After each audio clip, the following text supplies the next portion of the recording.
of course, that he was a vocal arranger of the show as well. Billy Joe, in terms of listening to your songs sung by women, what was that experience like? That must have been a new thing. Yeah, that was nice. Yeah, I think Mike, he was like, man, your songs sound better when women are singing. But no, I thought it was beautiful, and their voices are so, it's my own voice is pretty one-dimensional. Or these women can sing, it's like acrobats, So it was just beautiful.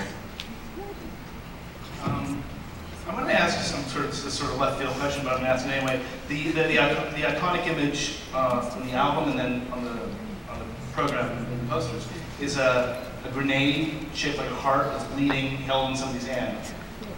It would be too stupid for me to ask, what's that image about? Rage and love. All right. No, it's not anymore. That's what that's definitely what it is. It's the heart, and then pull the pin and it can explode. So. Can I ask where that came from? Was that your idea, or? Yeah, well, there was a couple of different ideas. There was this guy John Roker, he did this drawing of some, I think it ended up on an X record, and it was like someone holding a bloody heart, and it was an illustration. And then there was, and then Chris Billheimer, I was just telling him about it. It was like this heart grenade, and this whole image behind it, and I was thinking about it. And so Chris Billheimer did the album cover. That's what he came up with. And we wanted it to look like salt baths or something like that too. Yeah. I have a question. What came first, the lyric or the image? The image came first.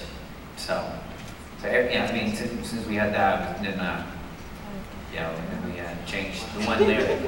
I was talking to Alicia the other day. I go, yeah, some of the lyrics got changed because of that heart grenade. She goes, really, which ones? I go, well, she's holding on my heart like a hand grenade.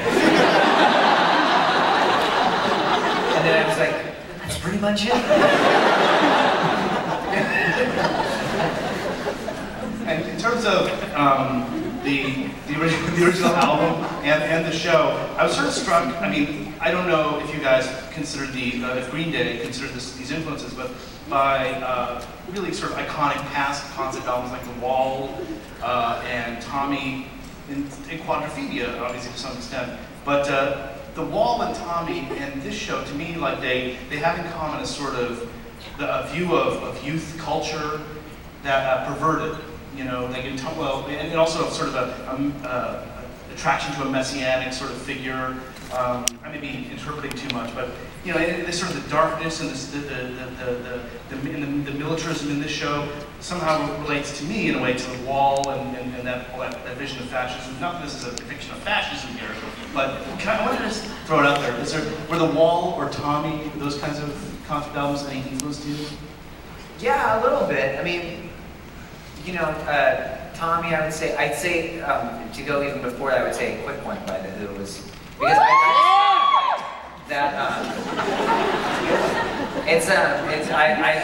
love how it's like every single part of that song is so catchy. It's like these sort of, it's like I don't know how to explain it, but it's like you take power pop to the extreme levels, like a song like Dream Police by Cheap Trick or something like that, where it's these, super catchy choruses and very melodic, and it's just three chord mayhem, That's kind of what we were sort of trying to go for, but something very straightforward and very catchy and very just big broad strokes there, so.